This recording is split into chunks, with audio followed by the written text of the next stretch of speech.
Well, Michael, as we're speaking as a Hell's Kitchen, why Hell's Kitchen? Why Hell's Kitchen? Oh well, there's no place else to be, as far as I'm concerned. It's enjoying a real renaissance right now. When I lived here, it was when I started living here in 1985. It was a war zone. The Westies were Yes. still in control of the neighborhood. They may still be, but they're underground now if they are. But it was really a war zone.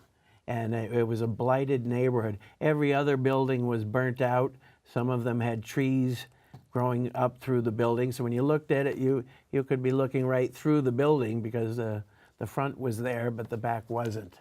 So this is over the course of 30 years, it's turned into an entirely different neighborhood. It's great. It's great. It's still a neighborhood where you know the purveyors and you know the proprietors of the different businesses, and it's a really tight community. But these terror incidents are really changing things, because as familiar as the neighborhood seems to me, because I've been here so long, something has changed. And actually, beginning at the September 11th attack, something about the whole city changed. We in a city, you have to be on guard to begin with, just because of the nature of the city. But now I was at the San Gennaro Festival tonight. It's the 90th anniversary of the That's San right. Gennaro Festival in Little Italy, and there was an increased police presence there. The police had helmets on, and they had exterior bulletproof vests, and the bomb-sniffing dogs were there. So there was no such thing prior to the September 11th attacks, but it's much more noticeable now. And I have to admit, each time I passed by a garbage can, I thought, boy, always will. I should avoid that. Yes. But it didn't stop us from having a good time. We stopped and had a cannoli. I had a meatball. Oh, was it good? It was the most delicious, but it was $5 for one meatball. That's another thing that's changed as the city has become corporatized.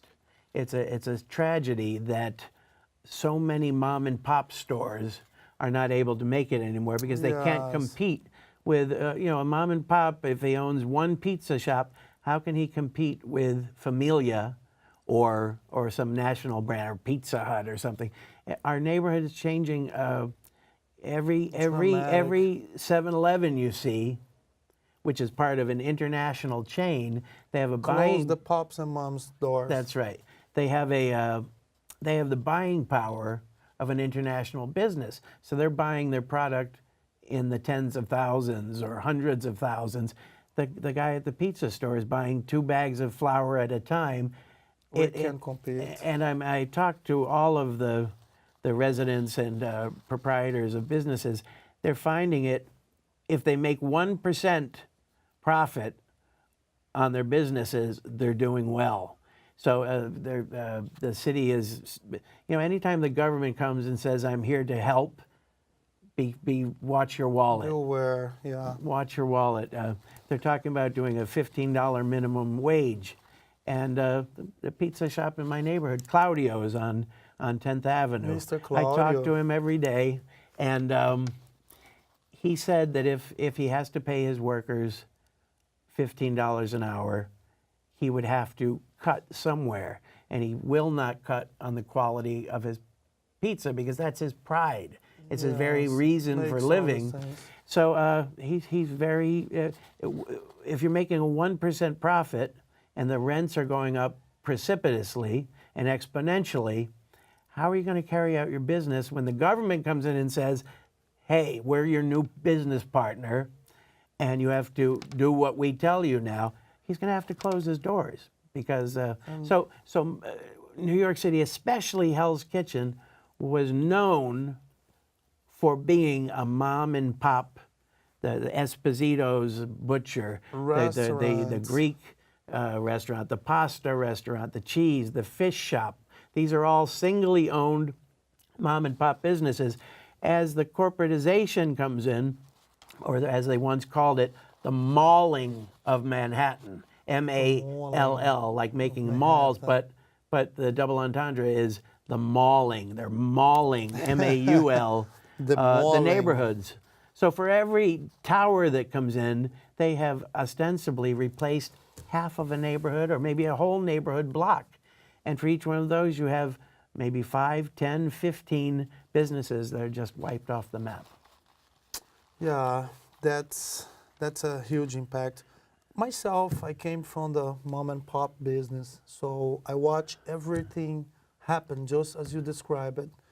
You had a bicycle shop or A sporting goods? supermarket, my Oh. mother and No, but didn't you have a business that had vitamins or something, or a gym? A gym. oh sure, yes, yes. On my 12 years old, I had opportunity 12 to years have old. my own gym. A young early starter. Yes, yes. I wasn't going much good in school, so my mother gave an option: or study, or you gotta work.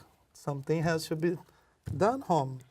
So I borrowed her one of her commercial stores, and I opened myself my first business. Okay, so you understand the struggles of the person who has a dream, who has nothing. corporizing. Yeah, it's next to impossible when if you own a pie company, like the famous place in Hell's Kitchen has been here for 25 On your years. street. Is the well, best no, one ever. there's the oh my gosh, no, but I'm thinking of the Cupcake Cafe. All right. That's been here forever. And so if a pie face, or who's the fellow that's in Times Square now, the kitchen, it's a chain. the giant These one on these Times people